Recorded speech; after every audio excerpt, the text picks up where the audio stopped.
The camera pans across a grey London sky. Rain streaking down glass, the hum of the city blurred beneath it. A voice cuts through the silence. Calm. Controlled. Almost cold. They called her the girl who had it all. Talent. Charm. A face every camera loved. And then, they called her something else. A flash of headlines. BAFTA winner. Arrested for assault. From darling to disgrace, the star who fell too fast. In Britain, fame isn't freedom. It's a test. And when you fail, they don't forgive you. They frame you. The screen flickers to footage. Lauren at 21. Golden lights, champagne, red carpet smiles. Then, the mugshot.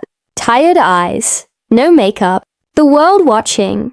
This is not a story about a villain. It's about what fame does to the fragile. And what happens when the applause stops. A piano note drops. The screen fades to black. Her voice echoes. Soft, broken, defiant. They turned my name into a headline, but I'm taking it back. It started with a voice. Sharp, funny, completely unfiltered. Long before the awards, before the headlines, before the word rage ever followed her name, there was just Lauren, a working-class girl from Derby, who made people laugh even when life gave her nothing to smile about. She wasn't the polished kind of beautiful that the camera usually wants. She was real, loud, bold, magnetic. When she walked into a room, people listened. When she talked, even adults laughed. Her mother, Kathleen, used to say, "Our Lauren doesn't act. She just is." Growing up in a small council house, Lauren dreamed of making it out, not to be famous, just to be seen. Derby was the kind of place where people didn't expect much to change. You worked, you survived, you carried on. But Lauren wanted more. At 16, she joined a local youth drama club, mostly because a friend told her there were free snacks. What she didn't know was that this small decision would rewrite her entire life. On stage, she found something she didn't have in the real world: control. She could shout, cry, laugh, or fall apart. And people clapped. For a girl who'd always been told to tone it down, that felt like magic. Her acting coach, Martin, remembered it clearly. She was raw. You couldn't teach what she had. You could only try not to lose it. When the BBC talent scouts visited Derby, they weren't looking for stars. They were looking for truth. And Lauren had it written all over her face. In that first audition, she didn't cry on cue or pretend to be someone else. She just told them a story. About growing up broke. About arguments with her mum. About feeling invisible in her own town. They didn't even ask her to act. They just said, "Can you be on set next week?" It was a small role. One scene in a local TV short. But it led to another, and then another. By 19, she was cast in a Channel 4 pilot about 5 young offenders with strange powers. The show was called Misfits. The world didn't know it yet. But Lauren Socha was about to become Rachel Bailey, one of the most iconic characters British television would ever create. When Misfits premiered in 2009, it hit like lightning. It was fast, funny, violent, and real. And Lauren's character was the heart of it. Rachel was sharp-tongued, defensive, and brutally honest. Just like Lauren herself. Audiences didn't just like her. They believed her. Because she wasn't acting. She was surviving. On screen and off. She'd shoot all day, joke with the crew, and go home to Derby every weekend, where her mum still did her washing, and neighbours asked if she could get them on telly. Fame didn't change her yet, but it started to whisper. There were photo shoots, parties, invitations. People who used to ignore her suddenly wanted selfies. Agents promised to make her the next big thing. She laughed it off. But inside, she liked it. She had gone from a council estate to magazine covers, from local pubs to BAFTA red carpets. And yet, when she looked in the mirror, She didn't see a star. She saw a girl pretending to be one. Behind the scenes, cracks were forming. Small ones at first. Late nights, missed rehearsals, tense phone calls with producers. The pressure was new. Everyone wanted her to stay real, but no one wanted the mess that came with it. Lauren didn't come from the world of filters and PR lines. She spoke how she felt. Sometimes it made her brilliant. Sometimes it made her dangerous. In interviews, she'd say things you weren't supposed to say. About fame, about money, about co-stars. The press called her unpredictable. Her friends called her honest. But honesty has a price in show business. One night, after a long shoot, she sat alone outside her trailer, still in costume. The streetlights buzzed, the set was quiet, and she whispered to herself, "They love Rachel. They don't even know Lauren." That was the first time she admitted, even silently, that fame didn't feel like freedom anymore. It felt like a cage made of flashbulbs and expectations. But the show went on. The ratings climbed. Her BAFTA nomination came, and when she won, it was surreal. Millions watching as the girl from Derby stood on stage, gold trophy in hand. The audience cheered. Her mum cried, and Lauren smiled. But deep down, she knew something had shifted. Because once you taste that level of success, the world doesn't let you go back. You can't just be a girl from Derby anymore. You become a product, a story, a brand. And if that brand cracks, the world watches. If it falls, they film it. But for now, Lauren didn't see the fall coming. She only saw the lights, the love, and the dream she thought she'd earned. She didn't know that dream was already starting to fracture. And soon, the same cameras that made her famous would turn on her forever. Every actor dreams of playing a character that changes their life. For Lauren Socha, that dream arrived wrapped in chaos, swear words, and orange jumpsuits.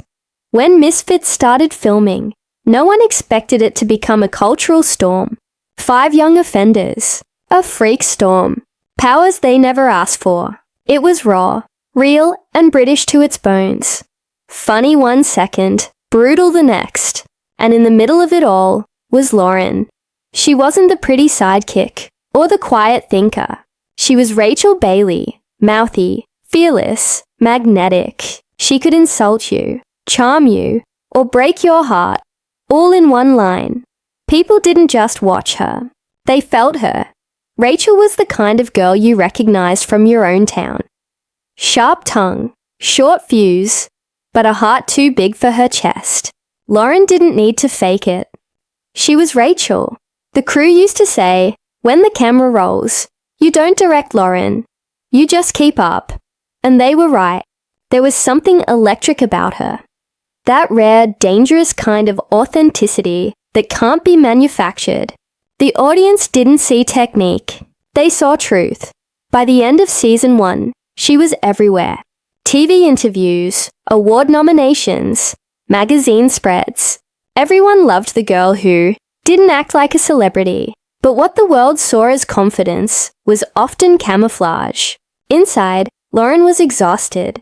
Fame had come too fast. She was 20, still figuring out who she was. And now, millions thought they already knew her. She tried to stay grounded, calling her mum after every shoot, joking with fans in the street, refusing bodyguards. But the more she tried to stay normal, the less normal her life became. Producers demanded interviews. PR teams wrote her captions. Photographers waited outside her flat. It was like living under a microscope. One mistake could become a headline. At first, she laughed it off. When a tabloid printed a lie about her dating life, she joked, "If I was with everyone they said, I'd need more days in the week." The audience loved it. But the cracks were widening. She'd go from filming 12-hour days to doing press at night, smiling through exhaustion. And when she finally got home, the silence hit harder than any insult.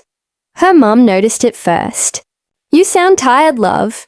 "I'm fine, Mum, just working." But she wasn't fine. Lauren had built her career on being herself. And now that self was fading behind Rachel's shadow. One night, during season 2 filming, she sat in her trailer, staring at her reflection in the mirror. Her hair was bleached, her makeup thick, her costume stained with fake blood. Behind her, she heard crew members laughing about the day's scene.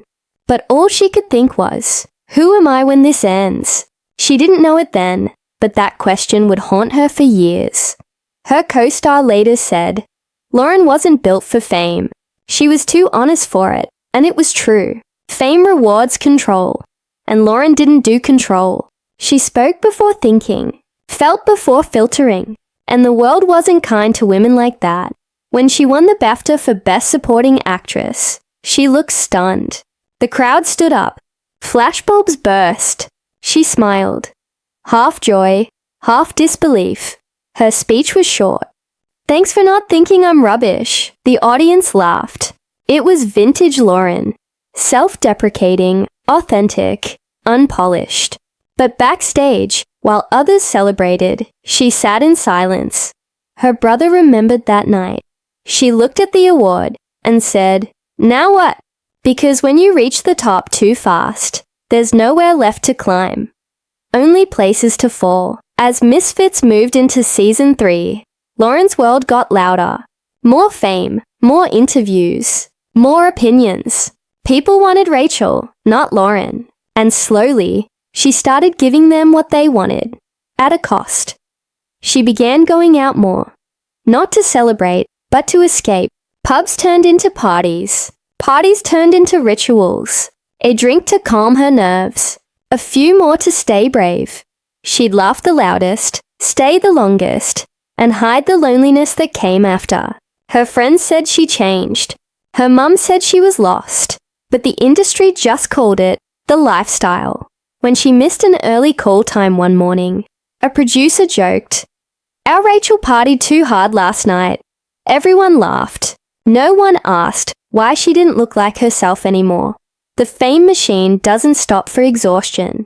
It keeps rolling until you fall. And Lauren was starting to stumble.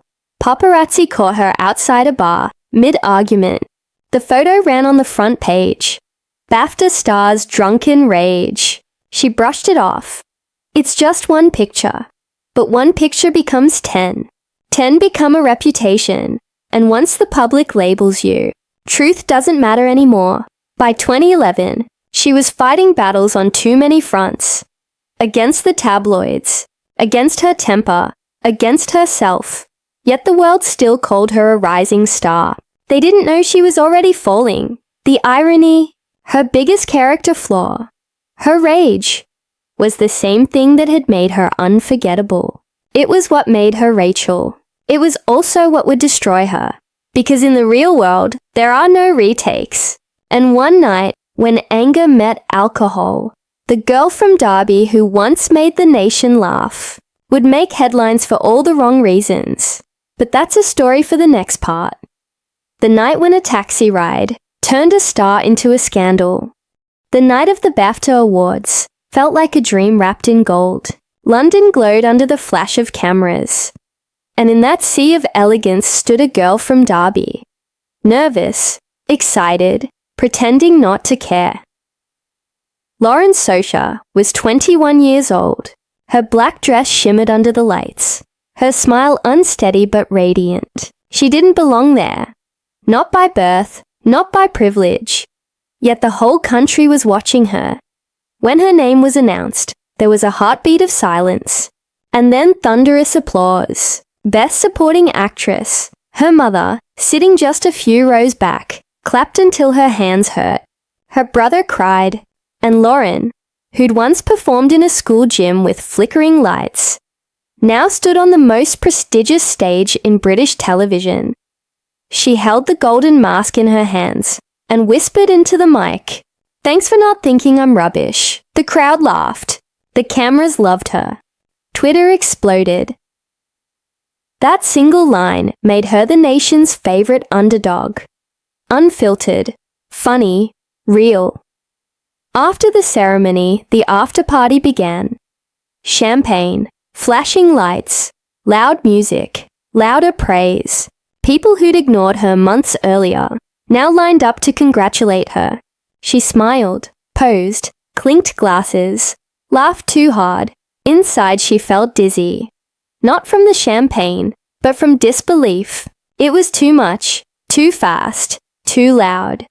An executive from Channel 4 leaned over and said, "You've got the kind of spark you can't train.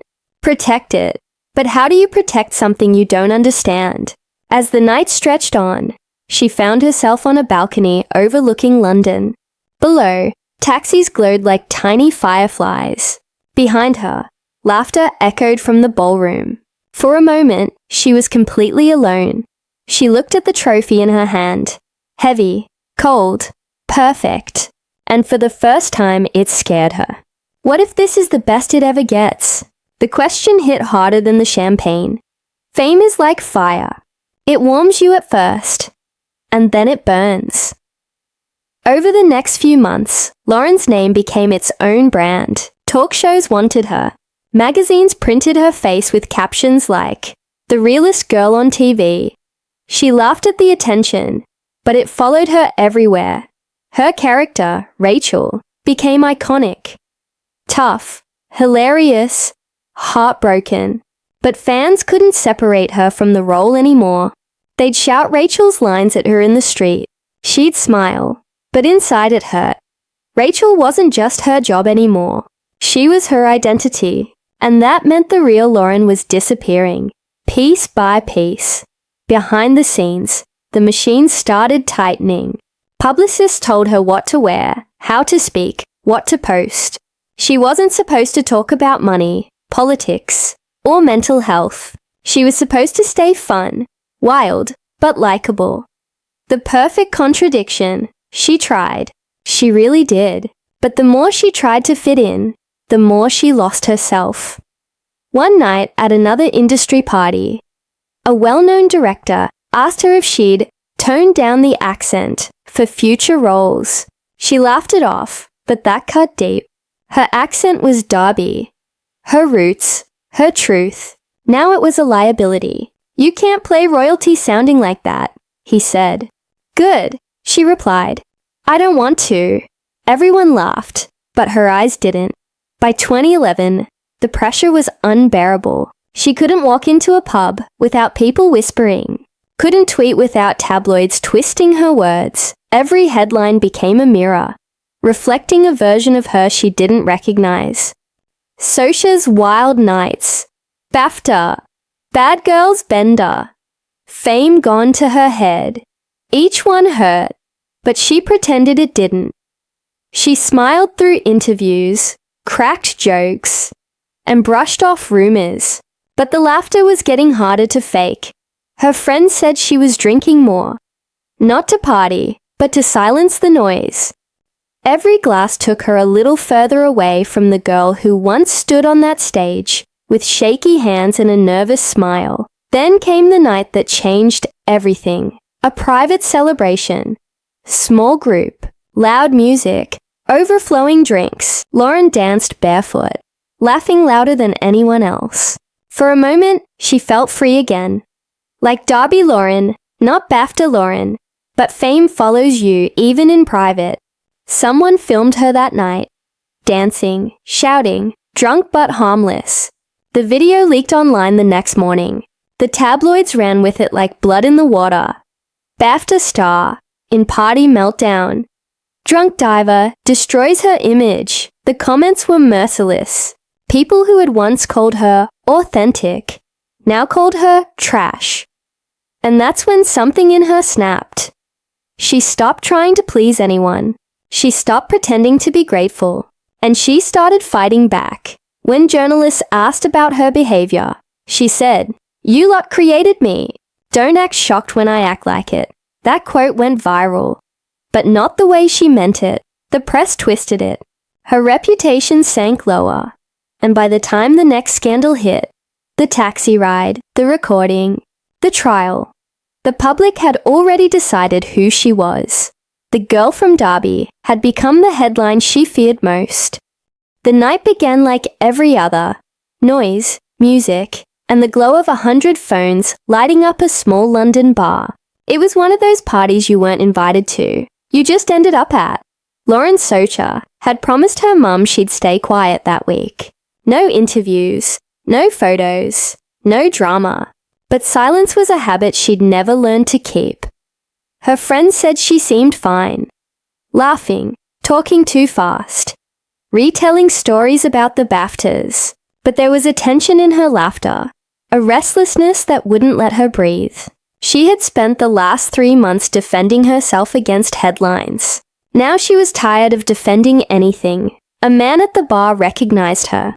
"You're Rachel from Misfits, right?" She smiled politely, the way celebrities do when they wish they weren't famous. "Yeah, that's me." He laughed. "You're shorter in person." It was a joke, maybe, but something in her face changed. The kind of flicker you only notice when it's already too late. The music pounded. The voices got louder, somewhere between the 4th drink and the 5th. She stopped hearing words. Just echoes. People talking about her, not to her. Everyone with a story, a question, an opinion. Every voice in that room felt like a reminder of what she'd lost. "You used to be funny. You've changed. You don't smile anymore." They weren't all saying it, but her mind made it sound like they were. The walls felt smaller. Her chest felt tighter. And beneath the alcohol, something deeper was rising. Frustration, humiliation, grief. That's the thing about fame. It amplifies every sound until the only voice left is the one that hurts the most. By midnight, she was outside, chain smoking under the yellow streetlight. Her friend Mia followed, coat in one hand, concern in her eyes. "You okay, Loz?" Lauren forced a grin. "I'm fine. I'm just tired of everyone thinking they know me." "Then stop reading it," Mia said. "You think it's that easy?" Lauren flicked her cigarette into the gutter. "They don't want me happy. They want me loud. They want me angry. That's the show." Her voice cracked on the last word. She wasn't performing anymore. Mia reached for her hand. Lauren pulled away. "You don't get it. You're still free." The taxi pulled up moments later. Lauren hesitated before opening the door, as if some small part of her knew the night wasn't done with her yet. Inside the cab, the air was heavy with that stale, city night smell. Cheap perfume, cigarettes, and rain. The driver, a middle-aged man with kind eyes, nodded in the mirror. "Where to?" "Derby Street." He started the meter. For a few minutes, silence. Then her phone buzzed. A new headline. Socha's drunken outburst at London bar. Her breath caught. Someone from that party had filmed her again. Her image, her voice, her face, all up for auction before dawn. Her heart raced. Her reflection in the window looked like someone else entirely. "You all right back there?" the driver asked. "Do I look all right?" She snapped before realizing it. "Sorry," she muttered. "Bad night," he nodded, eyes still on the road. "I get it. Everyone has them." She almost smiled. Almost, but then the phone buzzed again. Another message. Another photo. Another joke. She felt the heat rise in her chest. That familiar, uncontrollable burn. The anger wasn't at him. It wasn't even at the tabloids. It was at the world that had built her up and now refused to let her live. The voices in her head wouldn't stop. Every insult she'd ever read. Every laugh that felt like mockery. Every reminder that to them, she was still that loud girl from Misfits. Her fists clenched. Her throat tightened. The driver glanced in the mirror again. "You sure you're okay?" And something inside her snapped. "You know what's funny?" she said, her words slurred but sharp. "Everyone thinks they can talk to me. Tell me what I am. You don't know me. Miss, I don't miss me. You don't know what it's like." The car went silent. Her reflection in the glass looked like a stranger shouting back. She leaned her head against the window and whispered, "I used to be someone. The driver didn't respond. He'd seen it before, fame collapsing under its own weight. But he didn't know that this ride, this 8-minute trip through London streets, would soon live forever online. Because somewhere in that car, a phone camera was already recording. The cab rolled through the wet streets of London, headlights cutting through mist and silence. Lauren sat in the back, one hand on her phone, the other pressed to her forehead. The city outside was asleep, but her mind was screaming. The screen kept lighting up. Messages, mentions, cruel jokes from strangers who'd never met her. Each notification felt like a slap. The driver kept his eyes forward, the radio murmuring softly. An old Elton John song about love and loneliness. Lauren stared at the mirror. She could see his eyes watching her, cautious, curious. "Rough night?" he asked. "You could say that," she said, her voice half a whisper. "You're that actress, right? From that show with the orange jumpsuits." "Yeah," he smiled politely. "My wife loves that show. Says your character reminds her of herself." Lauren forced a laugh, small, brittle. "That's not a compliment." The man chuckled. He meant no harm. But tonight, even kindness felt sharp. She leaned back, exhaling smoke from a half-burnt cigarette out the window. The city smelled like rain and regret. Streetlights flashed across her face in rhythm. Gold, dark. Gold, dark. Like a heartbeat slowing down. She thought about her mum, about Darby, about how far she'd come and how far she'd fallen. For a second, she wanted to tell him everything. How fame had made her a mirror for people's judgments. How every mistake became a headline. How she'd become a stranger to herself. But she didn't. She just muttered, "People only love you when you make them laugh." The driver nodded. "They forget you're human." Something in her eyes softened. For a moment, she felt understood. But then her phone buzzed again. Louder this time. She opened it. A new post. Her face. Her voice. The video from earlier that night. Her shouting at someone in the bar. Thousands of views already. Hundreds of comments. Drunk again. BAFTA psycho. Can handle fame. The driver saw her expression in the mirror. "Hey, it's just the internet. Don't let it get to you." But she wasn't listening anymore. Her pulse raced. Her hand shook. She felt trapped. In the car, in the story, in her own life.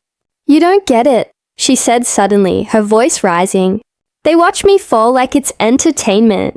The driver frowned. "Miss, please calm down. Calm down," she shouted. "I lost everything because of them. And now I can't even sit in a taxi without someone judging me." Her voice filled the small space like thunder. The driver gripped the wheel tighter. "Nobody's judging you," he said quietly. "You're judging me right now." "I'm not." "You're all the same." Her words hit like thrown stones. Raw, fast, uncontrollable. Tears blurred her vision. She wasn't seeing the man in front of her anymore. She was seeing every journalist, every online troll, every headline that had turned her pain into a punchline. "I'm sick of people thinking they know me." The driver slowed the car near a red light. The rain tapped the windshield like whispers. "You want me to pull over?" he asked softly. "No," she said, her voice breaking. "I just want it all to stop." Silence. Then she laughed. Hollow, broken. "You know what's funny? I wanted to be famous because I thought it meant freedom. Turns out it's just another kind of prison." The driver didn't answer. He'd seen that look before. The one people get when they've run out of ways to save themselves. When the car stopped outside her flat, she didn't move. Just sat there, staring at the meter, ticking up slowly. "We're here," he said gently. She nodded, eyes unfocused. Her phone vibrated again. She ignored it. Then without warning, she started crying. Quiet at first, then harder. The driver froze, unsure whether to speak. "I didn't mean to shout," she whispered. "I just don't know who I am anymore." He turned off the meter. "It's okay, love. Go get some rest. She opened the door, rain spilling in. For a second, she stood there. BAFTA winner, fallen star, soaked in tears and streetlight. Thanks, she said softly. You're a good man. Then she disappeared into the night. The next morning, the video surfaced. A passenger from another cab had recorded part of her outburst. A few seconds of shouting, cut, edited, and shared. The internet didn't see pain. They saw performance. Actress meltdown in taxi. BAFTA star's rage, caught on camera. By sunrise, millions had watched it. By noon, her show's producers had called. By night, the studio had suspended her. And the girl who once made Britain laugh became its latest cautionary tale. That's how rage begins. Not with hate, with hurt, with silence too long ignored, with a girl from Derby who just wanted to be seen and ended up exposed. Morning came with a silence that didn't feel peaceful. It felt like judgment. The sunlight through the blinds looked harsher, the air heavier. Lauren woke up to her phone buzzing endlessly. At first, she thought it was just another gossip rumor, but when she saw her own face on the screen, angry, wild-eyed, shouting, her blood went cold. BAFTA star's taxi rage, caught on camera. Drunken actress abuses driver. From red carpet to rock bottom, every news site had the same headline, the same frame, the 1 second that made her look like a monster. She stared at it, numb. That wasn't her, at least not all of her. She turned off her phone, but the damage had already escaped into the world. By noon, the calls started. Her agent first, then the studio, then her mum. Lauren, don't say anything online. Just stay quiet, her agent said, voice tight and exhausted. They're calling it assault. Lauren froze. What? The drivers filed a report. The room spun. Her ears rang. I didn't hit anyone. I was just angry. Doesn't matter. There's video. That's all they'll see. Click. Silence. That evening, the studio released a statement. We do not condone the behavior depicted in the footage. Lauren Socha has been suspended pending review. That one sentence ended everything. Her show, her income, her reputation, gone. Faster than the applause that built them. She sat on her couch, the statement glowing on her laptop screen. A single line that erased years of work. Suspended pending review. She whispered it to herself again and again, until it stopped sounding like words. Outside her flat, paparazzi waited, flashes, questions, laughter. They weren't there to understand. They were there to feed. Lauren, any comment? Do you regret what you said? Were you drunk that night? She pulled her hood tighter and walked faster. A camera followed too close. She turned. Back off. Click. Another photo. Another headline. Socha snaps again. She stopped fighting after that. She stopped leaving the house. Days turned into weeks.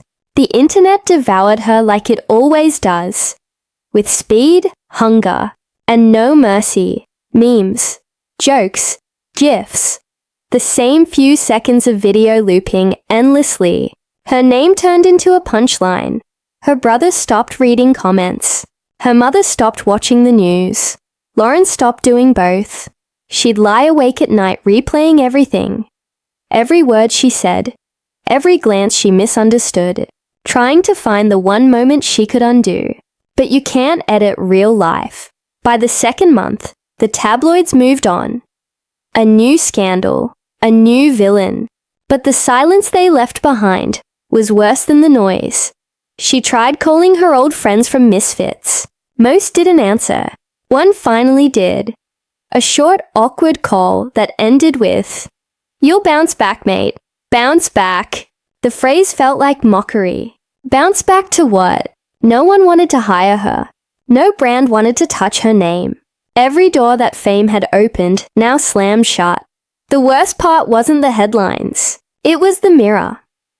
Every time she looked at herself, she saw the same frame from that video. The anger, the fear, the loss of control. She'd whisper, "That's not me." But part of her knew. It was. It was the version Fame had created, then destroyed. Her mum came to visit one night, carrying soup and silence. Lauren tried to act normal, but when her mother reached for her hand, she broke. "I ruined everything," Lauren whispered. "You made a mistake," her mum said gently. "Everyone does. Not everyone does it in front of the whole world." They sat there quietly. The soup went cold. The night got longer.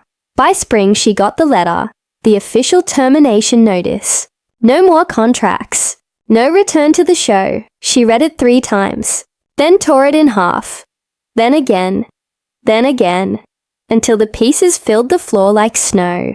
"They've forgotten me already," she muttered. Her mum said softly, "Then let them. You don't need their permission to start again."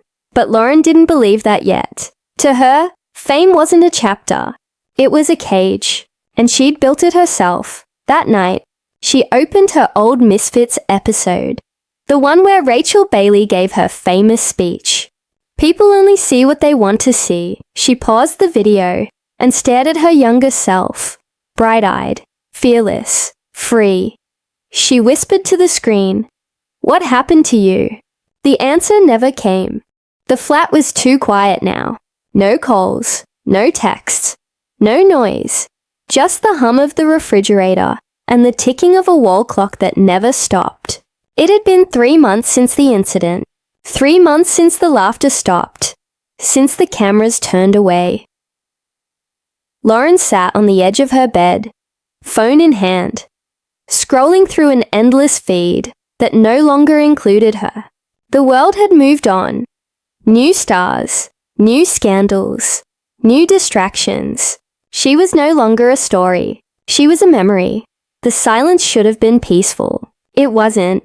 It was suffocating. In the mirror, she barely recognized herself. Dark circles, trembling hands, 1,000-yard stare. She lifted her phone and played one of her old interviews. "I just want people to know I'm real, that I'm not pretending." The girl on screen was smiling, nervous, full of hope. The woman watching her felt hollow. "Who are you?" she whispered. But the reflection didn't answer. That's the cruel thing about Fame. It gives you a mask, and when the applause stops, it leaves you trapped behind it. Her mother came by every weekend with groceries and gentle silence. No lectures, no questions, just presence. One afternoon, her mum said softly, "They'll forgive you, you know." "People move on." Lauren shook her head. "They don't forgive, Mum. They forget. There's a difference." "Then make them remember the good things again." The words stayed with her long after her mum left. But good things felt impossible now. The phone didn't ring. The scripts stopped coming. Even old friends avoided her. Once, she walked into a pub she used to visit. The room fell quiet. People stared, whispered, and pretended not to. She finished one drink, left a full one behind, and walked out into the rain. "I used to feel alive here," she muttered. "Now I'm just the ghost in someone else's story." Nights were the worst. That's when the voices came back. Not from outside, but from within. Every mistake replayed in her head like a film, stuck on repeat. She'd whisper into the darkness, "I didn't mean to hurt anyone. I just wanted them to see me." But no one was listening anymore. Then one night, something unexpected happened. She got a letter, a handwritten one, from a young woman named Claire. "I know you don't know me," it began, "but I wanted to say thank you. When I was younger and everyone said girls like me couldn't make it, I watched Misfits and saw Rachel. She was strong. She was loud. She was real. You made me feel seen." Lauren read it twice, then a third time. Then she cried, not from sadness, but because for the first time in months, someone saw her as more than a headline. She placed the letter on her mirror, right next to her BAFTA photo. For the first time in a long time, she looked herself in the eye and didn't flinch. "Maybe I'm still her," she whispered. Somewhere. The next morning, she opened her laptop and searched for acting workshops. Small ones. Community theatre. Anything that wasn't about fame. Her mum called that evening. "You sound different," she said. "I don't know." Lauren smiled faintly. "Maybe I just stopped hating my reflection. But healing isn't a straight line." The next week, an old video resurfaced. Clips from the bar, the same ones that ruined her career. Reposted, re-edited, rejudged. Thousands of comments again. She stared at them for a long time, then closed her phone. She didn't reply. She didn't explain. She didn't fight back. She just whispered, "Let them talk. I'm not their story anymore." And that quiet defiance, that tiny refusal to drown again, was the first real victory she'd had in years. That night, she stood in front of her mirror again. No makeup, no lights, just her. The mask was gone, and what remained was a woman. Flawed, bruised, but still standing. "You wanted real," she said softly to her reflection. "This is it. It always starts the same way. A quiet headline, a sympathetic tone, a second chance that isn't really one. 3 years after the breakdown, where is Lauren Socha now?" The words appeared one morning on a glossy entertainment site, buried under celebrity gossip and royal scandals. She almost ignored it. Almost. Curiosity won. She clicked. The article called her the misunderstood rebel of British TV. It painted her downfall as tragic, poetic, even glamorous. There were old photos, red carpets, laughter, the infamous taxi frame. It said she was rumored to be working on a comeback. She wasn't, but that rumor was all it took. By the next week, journalists were calling again, not to attack, to revisit. They said words like redemption, growth, mental health journey. At first, it felt good. After years of silence, her name was back, but in softer tones. She wasn't the villain anymore. She was the victim. And fame, like always, came disguised as forgiveness. Her mum smiled when she saw the new stories. "See? They're coming around." Lauren just nodded. She'd seen this play before. Fame never forgives. It just forgets long enough to sell you again.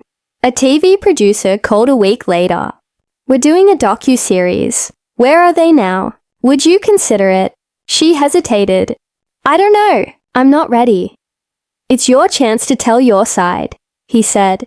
Unfiltered, honest, emotional. Those were dangerous words.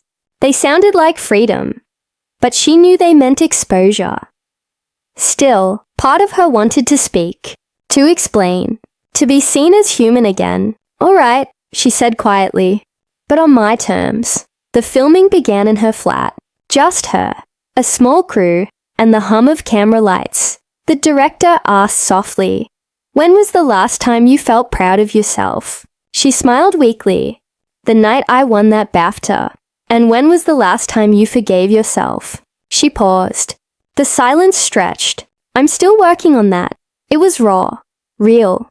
And that's exactly what they wanted. They thanked her, hugged her, promised empathy. And then they edited the story their way. The documentary aired 6 weeks later.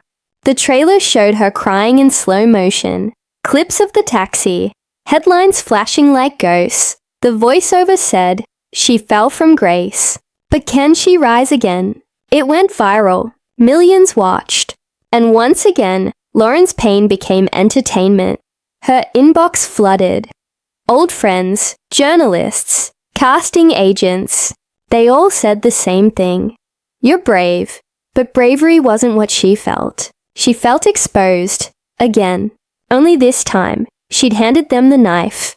The tabloids called it a powerful comeback. But to her, it felt like déjà vu. She saw her name trending again. Not for her work, but for her wounds. She sat on her couch, watching the clip of herself breaking down on screen. The same pain replayed, now set to dramatic music. "They'll never let me be real," she whispered. "They only love the story, not the person." Her mum called that night, crying with pride. "You looked beautiful, so honest," Lauren smiled gently. Yeah, Mum. Honest. She hung up and stared at the dark screen. Honesty didn't set her free. It just made her a headline again. Then, one evening, she got an email from a young producer. He'd seen the documentary. He said he was writing a small independent film. He wanted her to read for the lead. It wasn't glamorous. It wasn't TV. It was quiet, raw, and painfully human. The script was about a woman who'd lost everything and didn't want to be famous anymore. Lauren smiled. I think I can play that. For the first time in years, she stepped in front of a camera. No red carpets, no stylist, no filters. Just her. Messy, flawed, alive. When the director said, action, she didn't act. She remembered every bruise, every silence, every time the world forgot she was human. And somehow, that pain became art. When they finished filming, the crew clapped quietly. It wasn't fame. It was peace. The theater smelled like dust, paint, and dreams that refused to die. It wasn't the kind of place where stars were born. It was the kind where they came to remember why they started. Lauren stood at the back of the small rehearsal hall. Cracked floors, mismatched chairs, a single spotlight that buzzed when it got too hot. The sign outside read, Derby Community Theatre. No paparazzi, no agents, just a dozen strangers chasing the same thing. Truth. The director, a middle-aged woman with a sharp voice and kind eyes, handed her a thin script. It's not glamorous, she said, but it's honest. Lauren smiled faintly. Honest sounds good. The first rehearsal felt strange. She hadn't acted in years. Not without cameras. Not without fear. Her voice trembled on the first line. Her hands shook. But nobody judged. No headlines. No whispers. Just quiet attention. A man playing her scene partner smiled and said, Don't act. Just talk. She did. And for the first time in a long time, the words didn't feel like someone else's. They felt like hers. After rehearsal, the group stayed late. They shared biscuits, stories, laughter, small things that felt like medicine. Someone asked her what it was like to be famous. She thought for a moment. It's like being loved by strangers and forgotten by yourself, she said. The room went silent for a heartbeat. Then someone clapped, not out of pity, out of respect. Weeks passed. The play, a modest production called The Girl in the Rain, slowly took shape. Lauren played a woman learning to forgive herself. The script mirrored her own life so closely it hurt. Sometimes she'd cry between scenes. The director would hand her a tissue and say, Good, use it. Each rehearsal peeled back another layer, not of character, of Lauren. She was learning to act again, but more than that, she was learning to feel again. Opening night arrived quietly. No press, no limousines, just folding chairs, families, and the faint smell of tea. Backstage, she stared into a small mirror cracked at the corner. No makeup artist, no glitter, just her reflection. Calm, focused, free. She whispered, This time it's for me. The lights dimmed. The play began. Her first line trembled. The second found strength. By the third, the audience was silent. Not the cold silence of judgment, but the warm silence of attention. Every word, every breath, every tear. It wasn't performance anymore. It was confession. It was truth. When the play ended, there was no roar of cameras, just soft, steady applause. But it felt louder than any award she'd ever won. After the show, an old man approached her. He held her hand gently and said, I don't know who you are, but that felt real. She smiled. That's the best thing anyone's ever said to me. He nodded. Then keep doing it. She walked home through quiet Derby streets, the cool night air on her skin. No one followed her. No flashes, no headlines, just peace. For the first time in years, she didn't feel like a ghost of her own fame. She felt alive. That night, she wrote in her journal, something she hadn't done since she was a teenager. Maybe healing isn't applause. Maybe it's the silence that comes after. When you can finally hear yourself again. She closed the notebook, smiled softly, and turned off the light. Outside, the city slept. Inside, the girl from Derby finally rested too. The theatre smelled like dust, paint, and dreams that refused to die. It wasn't the kind of place where stars were born. It was the kind where they came to remember why they started. Lauren stood at the back of the small rehearsal hall. Cracked floors, mismatched chairs, a single spotlight that buzzed when it got too hot. The sign outside read, Derby Community Theatre. No paparazzi, no agents, just a dozen strangers chasing the same thing. Truth. The director, a middle-aged woman with a sharp voice and kind eyes, handed her a thin script. It's not glamorous, she said, but it's honest. Lauren smiled faintly. Honest sounds good. The first rehearsal felt strange. She hadn't acted in years. Not without cameras. Not without fear. Her voice trembled on the first line. Her hands shook. But nobody judged. No headlines. No whispers. Just quiet attention. A man playing her scene partner smiled and said, Don't act. Just talk. She did. And for the first time in a long time, the words didn't feel like someone else's. They felt like hers. After rehearsal, the group stayed late. They shared biscuits, stories, laughter, small things that felt like medicine. Someone asked her what it was like to be famous. She thought for a moment. It's like being loved by strangers and forgotten by yourself, she said. The room went silent for a heartbeat. Then someone clapped, not out of pity, out of respect. Weeks passed.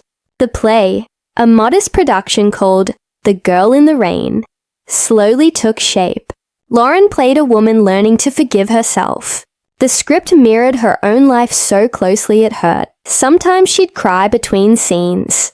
The director would hand her a tissue and say, Good, use it. Each rehearsal peeled back another layer, not of character, of Lauren. She was learning to act again, but more than that, she was learning to feel again. Opening night arrived quietly. No press, no limousines, just folding chairs, families, and the faint smell of tea. Backstage, she stared into a small mirror cracked at the corner. No makeup artist, no glitter, just her reflection. Calm, focused, free. She whispered, This time it's for me. The lights dimmed. The play began. Her first line trembled. The second found strength. By the third, the audience was silent. Not the cold silence of judgment, but the warm silence of attention. Every word, every breath, every tear. It wasn't performance anymore. It was confession. It was truth. When the play ended, there was no roar of cameras. Just soft, steady applause. But it felt louder than any award she'd ever won. After the show, an old man approached her. He held her hand gently and said, I don't know who you are, but that felt real. She smiled. That's the best thing anyone's ever said to me. He nodded. Then keep doing it. She walked home through quiet Derby streets, the cool night air on her skin. No one followed her. No flashes, no headlines, just peace. For the first time in years, she didn't feel like a ghost of her own fame. She felt alive. That night, she wrote in her journal, something she hadn't done since she was a teenager. Maybe healing isn't applause. Maybe it's the silence that comes after. When you can finally hear yourself again. She closed the notebook, smiled softly, and turned off the light. Outside, the city slept. Inside, the girl from Derby finally rested too. The first morning back on set didn't feel like a dream. It felt like déjà vu. The same nervous crew, the same cables on the floor, the same hum of lights warming up before the director's voice cuts through the silence. But this time, the fear wasn't stage fright. It was memory. Lauren stood in front of the mirror in her dressing room. The name Socha taped across the door. 10 years ago, that label had felt like power. Now it felt like a ghost, She wasn't sure she wanted to resurrect. She touched the script, the paper trembling slightly in her hand. Her reflection stared back, a little older, softer, stronger. For the first time, she didn't need makeup to feel like a character. She was one, raw, imperfect, real. "Ready when you are, Lauren," a voice called. She took a deep breath, walked toward the set. The floor creaked beneath her boots. Cameras turned, lights followed, and suddenly it was all there again. The sound, the glare, the invisible weight of being watched. "Action!" Her first line came out quietly, then the second. By the third, her voice stopped shaking. The director smiled from behind the monitor. "That's it. That's you." But inside she wasn't acting. Every emotion on her face, fear, regret, strength, was real. It wasn't performance. It was release. During lunch, a young production assistant approached her shyly. "I just wanted to say, I grew up watching you. You made me want to act." Lauren looked up, surprised. "Even after everything?" The girl smiled. "Because of everything. You made me believe people can start over." For a second, Lauren couldn't speak. All those years of shame, of headlines and noise. And here was proof that someone had seen her, not her mistakes. "Thank you," she whispered. The days blurred together after that. 12-hour shoots, late nights, early calls. But instead of exhaustion, she felt alive. The chaos didn't scare her anymore. It grounded her. She'd finally learned the difference between being seen and being known. The crew respected her. No gossip, no whispers. Just quiet admiration for a woman who'd walked through fire and come back with something worth filming. When the final scene wrapped, everyone clapped. She stood in the middle of the set, blinking under the studio lights. The same lights that once burned her now felt warm again. The director hugged her. "You didn't just play the part," he said. "You owned it." She laughed softly. Maybe it was never acting. The film premiered months later at a small London festival. No red carpet, no tabloids, just art lovers and filmmakers. When the lights dimmed and her face appeared on screen, Lauren felt her pulse quicken. The audience was silent, deeply, respectfully silent. By the final scene, people were crying. When the credits rolled, they stood and clapped. Not out of fame, but out of feeling. Lauren sat still, tears running down her cheeks. Not from pride, from peace. After the screening, a journalist approached her. He looked nervous. "I've covered you before," he said quietly. "Back when things were bad," she nodded. "I remember. I just wanted to say, we got it wrong." She smiled gently. "No. You got what you were paid to get, but I got my life back. That's enough." That night, as she walked out of the theatre, the cool London air wrapped around her like forgiveness. A few people stopped her. No cameras, no shouting, just soft words. "You were brilliant. We missed you." She thanked them, smiling. But in her heart she knew she wasn't back for them. She was back for her. On the cab ride home, the city lights blurred against the glass. She thought about that night years ago. The taxi, the anger, the headlines. And now, here she was again. Another taxi, another night, but peace instead of chaos. "Funny, isn't it?" she whispered. "How life brings you full circle." The invitation came from the BBC, primetime, live audience. A 1-hour special. Fame and forgiveness. Lauren read the message twice before saying yes. It wasn't for publicity. It was closure. The world had seen her breakdown, her silence, her quiet return. Now it was time they heard her truth, in her own voice. The studio lights were bright, but not blinding. The host smiled politely. An old-school journalist, known for asking the questions people avoided, the kind that sliced gently but deep. Lauren sat across from him, microphone clipped to her shirt, hands folded in her lap. She felt calm. Not the game of performance, the game of acceptance. The host began softly. "Lauren, 10 years ago. You were one of Britain's brightest young stars. Then, things changed. Tell us, who was that girl back then? She took a deep breath. Scared? Lonely? Trying too hard to be perfect for people who didn't really care about me. And the night of the incident, the one that changed everything, the air in the room tightened. You could hear a pin drop. Lauren didn't flinch. I was drunk. I was angry. I said terrible things. And I wish I could go back and stop that version of myself. But I can't. All I can do is take responsibility and grow from it. The interviewer leaned forward. Do you think you were treated unfairly? She smiled faintly. No, I think I was treated like a story, not a person. But that's what fame does. It sells your worst moment as entertainment. The audience stirred. Quiet, emotional. And what about forgiveness? He asked. Do you think the world has forgiven you? Lauren looked up, her eyes steady. I stopped waiting for that a long time ago. Because forgiveness from strangers isn't peace. It's just permission to exist. I don't need permission anymore. The room fell silent again. For a long moment, even the host had no words. He smiled slowly. You sound free. I am, she said softly. Finally, after the interview, something shifted. It wasn't trending hashtags or dramatic headlines. It was quieter, more powerful. People began sharing clips. Not out of mockery, but admiration. Viewers wrote, "This is how you take accountability." She didn't play victim. She told the truth. Her words spread faster than any scandal ever had.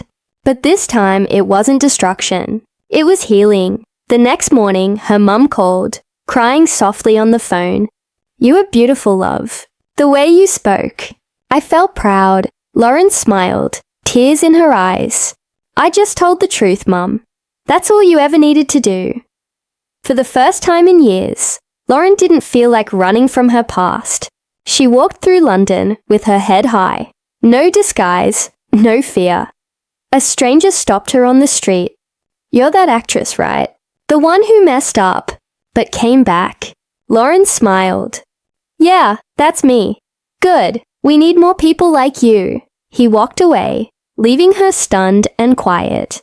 Sometimes redemption isn't applause. It's recognition without judgment. That night, she rewatched the interview alone.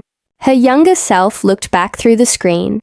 Nervous, raw, honest. For the first time, she didn't hate that reflection. She whispered, "We made it." It arrived on a Wednesday. No fanfare, no courier. Just a small white envelope slipped through her letterbox.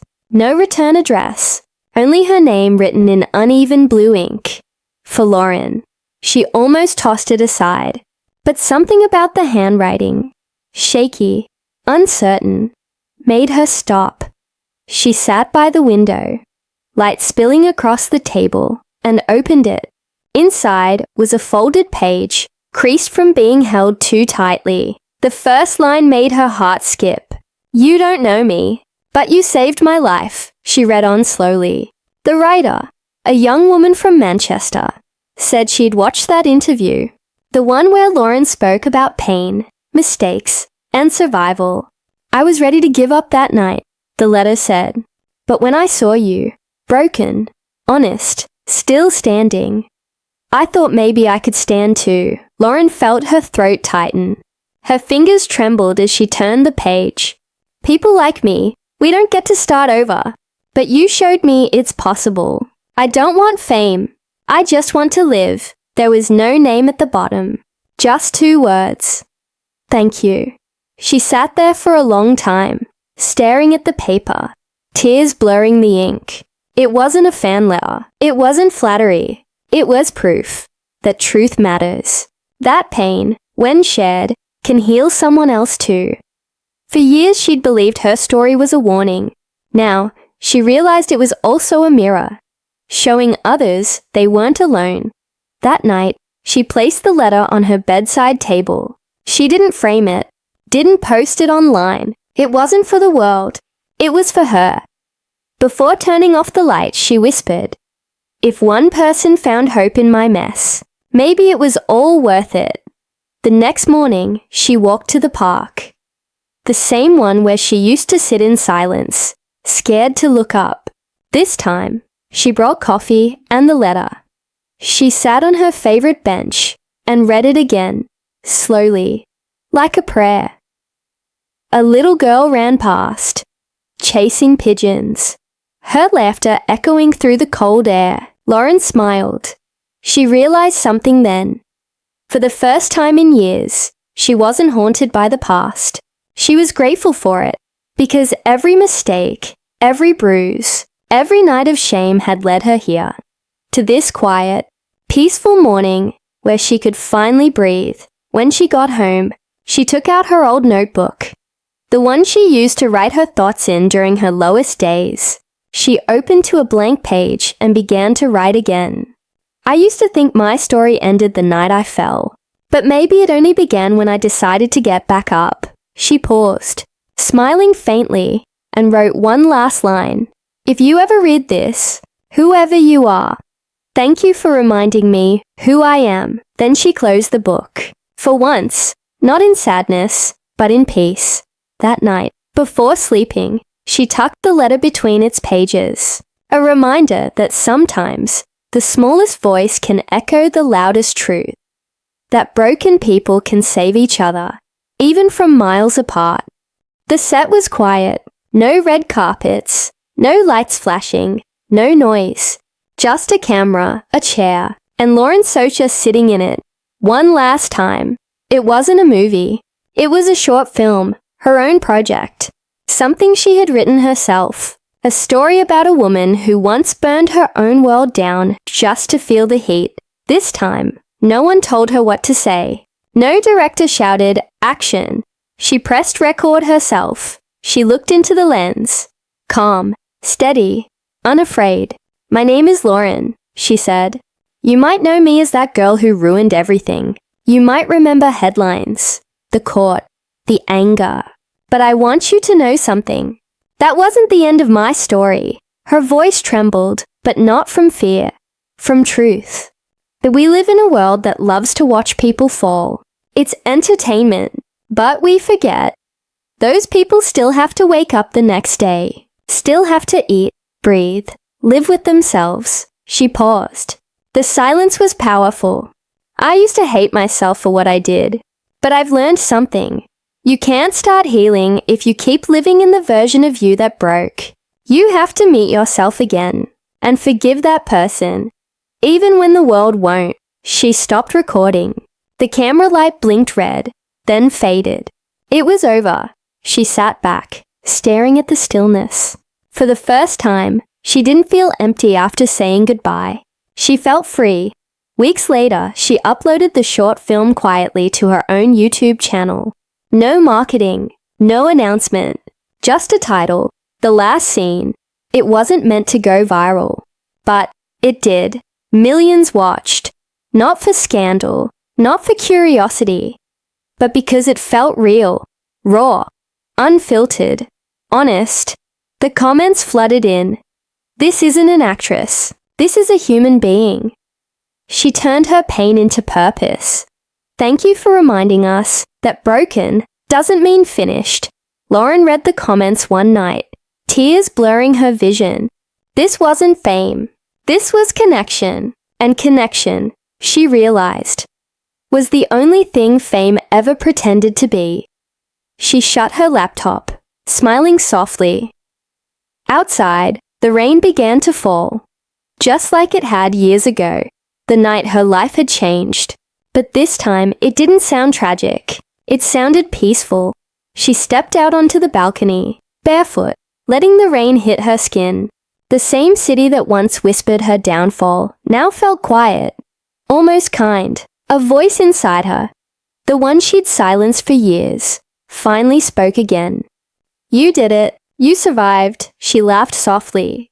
"Yeah," she whispered. "We did." In the distance, the skyline shimmered under the streetlights. She knew tomorrow, new stories would rise. New stars, new scandals.